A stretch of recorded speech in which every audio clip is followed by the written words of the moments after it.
नमस्कार दोस्तों, स्वागत है आपका हमारे चैनल बहुजन इतिहास में। आज हम ऐसे विषय के बारे में बात करेंगे जो आज का बहुत ही गर्म मुद्दा बना हुआ है। ये मुद्दा है राम जन्मभूमि को लेकर। विषय के बारे में जानने से पहले हम ये जानेंगे कि आखिर इसका केस क्या है। फिर उसके बाद हम फैक्ट चेक करेंगे ताकि आपको भी पता चल सके कि सच्चाई आखिर है क्या। दरअसल अयोध्या राम जन्मभूमि मामले में सुप्रीम कोर्ट के निर्णय के बाद राम मंदिर निर्माण कार्य शुरू हो गया था।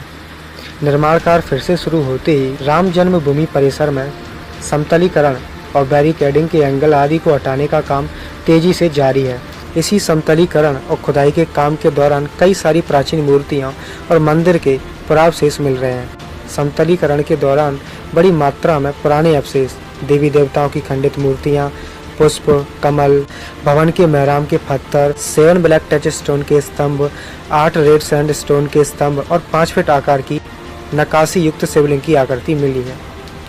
ये न्यूज कल से ही ज़्यादातर न्यूज चैनलों पर चल रही है। तरह तरह के प्रमाण राम जन्मभूमि के बारे में दिख रहे हैं। आइए हम इसकी पड़ताल करते हैं।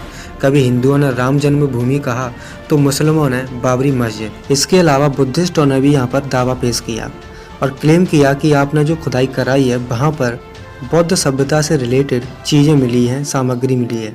यहाँ तक कि सुप्रीम कोर्ट ने भी कहा कि ये मुस्लिम संप्रदाय के किसी भी मस्जिद का ढांचा नहीं है, मतलब नॉन मुस्लिम स्ट्रक्चर, यानी कि मुस्लिमों के अलावा किसी का भी हो सकता है, चाहे वो हिंदू का हो या बौद्धों का या जैनों का। जरा आप सोचिए कि विज्ञान युग में भी सबके सामने ये लोग धांधली कर रहे हैं, तो सोचिए 100-200 साल पहले जब इसकी जानकारी किसी को भी नहीं थी तो इन्होंने कितने ही बौद्ध विहारों को कब्जा कर लिया होगा।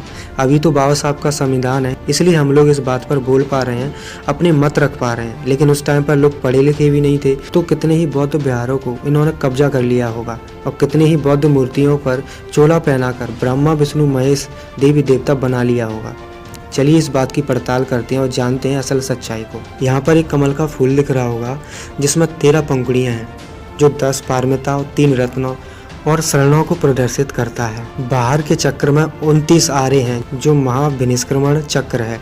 एक्चुअली में बौद्ध धर्म में 8 चिन्ह पूजनीय होते हैं, जिनमें से श्वेत शंख, विजयी ध्वज, स्वर्ण मछली, पवित्र छतरी, धम्मचक्र, शुभ कलश और कमल का फूल है। दरअसल बुद्ध की अनेक मूर्तियों में बुद्ध कमल पर आसीन है और उसे बौद्ध के पीरियड में कमल नहीं कहा जाता था बल्कि पद्म कहा जाता था। कमल का जो मल है वो प्राचीन ऑस्ट्रेलियाई मूल का शब्द है जिसका अर्थ फूल होता है। गुप्त काल के अंत और हर्षवर्धन काल के अंत में भारत के अंदर बौद्ध महायान परंपरा में एक परिवर्तन होता है जो है अवलोकेश्वर बुद्ध के रूप में स्थापित करना। स्क्रीन पर आपको फोटो दिख रहा होगा जिसके बुद्ध के हाथ में कमल भी देख सकते हैं। चलिए एक साक्ष्य और देते हैं। जब महामानव सिद्धार्थ गौतम बुद्ध को बुद्धत्व प्राप्त हुआ था उसके 250 साल बाद सम्राट अशोक यहाँ पर आए थे और उन्होंने यहाँ पर महाविहार बनवाया था जिसे महाबोधि मंदिर के नाम से जाना जाता है। यहाँ पर काले पत्थर का फूल बना हुआ है जो बुद्ध प्रतीकों का सम्मान है। तो आप यहाँ से अंदाजा लगा सकते हैं कि असल इतिहास के साथ कितनी धांधली की गई है। जहाँ पर ये लोग शिवलिंग बता रहे हैं वास्तव में वो कोई शिवलिंग नहीं है, मनौती स्तूप है। अगर यहाँ पर शिवलिंग होता तो इसे राम जन्मभूमि नहीं शिव शंकर जन्मभूमि कहा जा सकता था। लेकिन आपकी जानकारी के लिए बता दूं कि महाबोधि मंदिर जिसका निर्माण कार्य सम्राट अशोक ने करवाया था उसके चारों ओर नक्काशी रेलिंग बनी हुई है। वो रेलिंग बौद्ध गया में प्राप्त सबसे प्राचीनतम अवशेष है। यहाँ खुदाई में प्राप्त गोल पत्थरों के मनौती स्तूप को शिवलिंग बताया जा रहा है। भारत में स्थापित मूर्ति कला को मथुरा कला और गांधार कला की विशेष शैली कहा जाता है। इसके बाद ही भारतीय कला के इतिहास में अन्य सम्राटों के साथ साथ मार्गदाता गौतम बुद्ध की मूर्ति बनना स्टार्ट हो गई।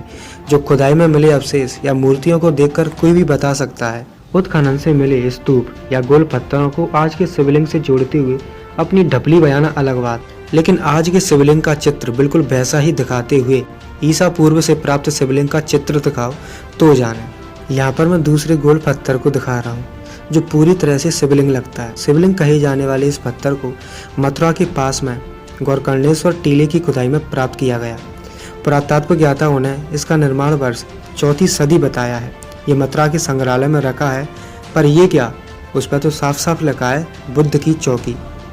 अब क्या मथुरा जाकर भी जन्मभूमि का दावा करोगे? बौद्ध धर्म में स्तूपों को बड़ा ही पवित्र माना जाता है और भारत के प्राचीन मंदिरों में ये हर जगह रखे मिल जाएंगे, जो आज वैदिक लोगों ने बड़े ही शातिर तरीके से कब्जाए हुए हैं। अगर आपको सेटिस्फैक्शन नहीं हो रहा है तो आप गूगल पर सर्च करके देख लीजिए विश्व का सबसे प्राचीन बौद्ध मंदिर, तो आप पाएंगे कि विश्व का सबसे प्राचीन बौद्ध मंदिर या बौद्ध विहार बोरोबुदुर का है, जो इंडोनेशिया के मध्य जावा प्रांत के मंगेलांग नगर में स्थित 7वीं सदी का मंदिर है, जिसमें ऊपरी मंजिल में एक बड़े स्तूप के आसपास कई छोटे छोटे स्तूप हैं। ये लोग यहाँ पर भी नहीं रुकते और दावा करते हैं कि खुदाई में खंडित देवी देवताओं की मूर्तियाँ मिली हैं। तो इससे स्पष्ट है कि ये हिंदू स्थल है और राम जन्मभूमि भी। कनिष्क ईस्वी सन बौद्ध परंपरा में प्रवेश करते हैं और मार्गदाता गौतम बुद्ध की मूर्ति बनाते हुए मूर्ति पूजा की शुरुआत भी करते हैं। अब भारत ही नहीं बल्कि विश्व के कई देशों में बौद्ध धर्म की मूर्तियां स्थापित करते हुए उनकी मूर्ति पूजा की भी शुरुआत हो गई, जिसे महायानी मार्ग भी कहा जाता है। इसका प्रभाव सम्राट कनिष्क से लेकर गुप्त वंश, हर्षवर्धन वंश तक रहा था। महायानी परंपरा में गौतम बुद्ध की मूर्ति के साथ साथ 3री शताब्दी के बाद से अभिलेखोत्तर बुद्ध की मूर्ति का प्रचलन बढ़ने लगा। इस मूर्ति की विभिन्न मुद्राओं में मूर्तियां 700 ईस्वी के बाद से रूपांतरण होते हुए शाक्त पंथ, शैव पंथ और वैष्णव पंथ जैसे अनेक शाखाओं में इनका उपयोग अवतारवाद में भरपूर करने लगे। स्क्रीन पर आपको कुछ तस्वीरें शो हो रही होंगी, जिन्हें देखकर कोई भी बता देगा कि मूर्तियां किस देवी देवता की हैं, कहाँ से ली हैं। असल में ये बुद्ध प्रतिमा है जो मथुरा खुदाई से मिली है। यही नहीं, जिन चंपत राय ने ये रिपोर्ट दी है, जो न्यूज़ दी है, वो मंदिर के प्रभारी या ट्रस्टी हो सकते हैं, ना कि कोई गवर्नमेंट ऑफिसर और ना ही कोई विशेषज्ञ जो ये तवज्जो देकर इस बात को बड़ी हवा दे रहे हैं। अगर इस बात को कोई गवर्नमेंट ऑफिसर कहता है या फिर विशेषज्ञ कहता है या फिर पुरातत्व ज्ञाता कहता है, तो इस बात को किसी भी हद तक सही कहा जा सकता है। किसी के भी पर्सनल डिसीजन को हम कैसे मान सकते हैं। बात तो यहाँ आकर फिट होती कि अगर खुदाई में मिली मूर्तियाँ पत्थर आदि सामग्री की कार्बोनेटिंग होती, पर यहाँ तो कोई खुदाई हुई और आंखें मूंद कर ही मीडिया को परोस दिया गया कि मंदिर के अवशेष मिले हैं। जब कार्बन रेटिंग होती है तो एक दिन में नहीं हो जाती, ये बड़ी प्रोसेसिंग होती है, महीना 2 महीना लगता है, तब जाकर इसके प्रमाण मिलते हैं। तब पता चलता है कि ये अवशेष किस काल के हैं या किस सदी के हैं। जो भी कार्बन रेटिंग हुए हैं वो आपको दिखानी चाहिए थी, बस मुंह से बोल दिया जा रहा है और मीडिया भी जोरों से प्रचार कर रहा है, लेकिन रिपोर्ट नहीं दिखाई जा रही है। जब मंदिर की खुदाई हुई तब कुछ नहीं मिला, और जब लॉकडाउन हुआ और लोगों की आवाजाही बंद हो गई तो पता नहीं कहाँ से मूर्तियाँ पत्थर निकलने लगे, वो भी समतलीकरण से। ये सब बहुत गहराई में खुदाई में निकलते हैं, सारा का सारा मटेरियल आपको समतलीकरण पर मिल गया। ये जो रिपोर्ट है, न्यूज़ है, जो अवशेष मिले हैं उन्हें खुद से ही जज बनकर तुरंत अपना फैसला सुना दिया गया। ये तो उसी तरह का हुआ ना, जो केदारनाथ मंदिर है, बालाजी धाम है, पशुपतिनाथ जैसे प्राचीन मंदिर हैं जो वास्तव में कभी बौद्ध सभ्यता हुआ करते थे, जिसे ऐसे ही खुद से हड़प लिया गया और आज भी ऐसा ही किया जा रहा है। सरकार द्वारा इसकी निष्पक्ष जांच हो और सच्चाई आपके सामने आए। वैसे एक बात बता दूं कि 7वीं शताब्दी में जब हैंसांग भारत आए थे तो वे साकेत गए थे।